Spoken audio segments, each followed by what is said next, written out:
All right, let's talk a little bit about Glock setups. I'd say my setup's a little more boring than Professor's. So I'll go first and you have a more exciting setup. This is an old school Glock 34 here. Like you can see there, this gun looks pretty slick and also pretty used. This gun's been shot a fair bit. The only change to the gun is the striker spring, a 4.5-pound striker spring in here. And then the C&H Precision, the brass plug. I really like what that does for the balance of the gun, and it also functions as a little bit of an assist for reloads. I do really like that setup. Now, this is an older gun. Over the years, I've allowed a little more modifications to my gun. So this is a new setup here. This is a Glock 47, which, to be honest, I think this is the one to buy now. It returns to zero quicker, it seems, than the old Glock 34. Different red dot now because, well, we're using the Vortex now more than the SRO. It's a little bit cheaper and kind of does the same job. It's got a drop-in Apex trigger kit. It's like a flat shoe. To me, this one's been super reliable. I haven't had problems with the Apex trigger kit. A lot of them, like the Timney, for example, if they get dirty, they don't want to reset. I just haven't had those problems with the Apex. It also has a 4.5-pound striker spring. I've added some grip tape here, and of course, the brass funnel from C&H Precision. There's quite a bit of overlap with my Glock 47 and Ben's Glock 47. For just recap, the same optic, C&H Precision plug. However, I'm using a plastic one. If I am using X300 flashlight for whatever class, I use brass to balance the weight because flashlight makes the front heavy.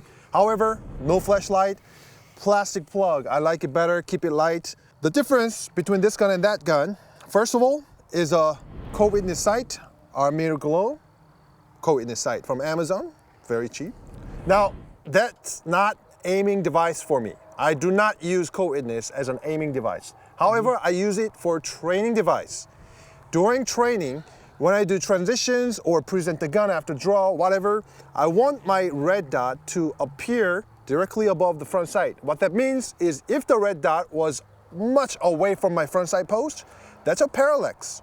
So typically saying, if you don't have a code witness sight, you might observe it as a red dot in the corners of your optic window. What that means, again, parallax. At a far distance, 25 plus, usually if you're shooting IPSC, no-shoot target, things like that, actually the bullet will travel typically 2 inches away from the original spot you were trying to shoot with a big windows. Of course, if you're running very small window optic, parallax is much minimal. So to run my big optic window properly and my index perfect all the time, I use my front post as to measure if my index is perfect or not. The next one is extended magazine release. I have multiple of Glocks, and this one in particular had an issue where I had to really punch super hard and super deep to get the magazine fall out with the factory pad. So putting an extended pad actually helps it. I don't have to punch it as deep as much, so I feel it's normal to other guns. And then the next one is the back strap. This is now one of the secrets. So if you look, yep. Wait, so they're recording. Mm-hmm. But I want to reveal the secret. Okay. I'm here to share that. Now, if you look, this is a medium back strap. So first of all, it helps from slide bite. Glock, known to have a slide bite. It hits your thumb, things like that, so it prevents that. However, I cut the halfway. Back strap, I just use scissors and cut it halfway. What does it do? It makes the grip angle a little flatter. In my experience, this grip angle with the half cut is now very similar to Shadow 2 CZ. And another benefit is, if I don't have that half cut back strap, I suffer tendonitis once in a while because the grip angle of the Glock is very forward bias. So practice a lot like that. I develop tendonitis, tennis elbow, things like that. So those are very important features for me.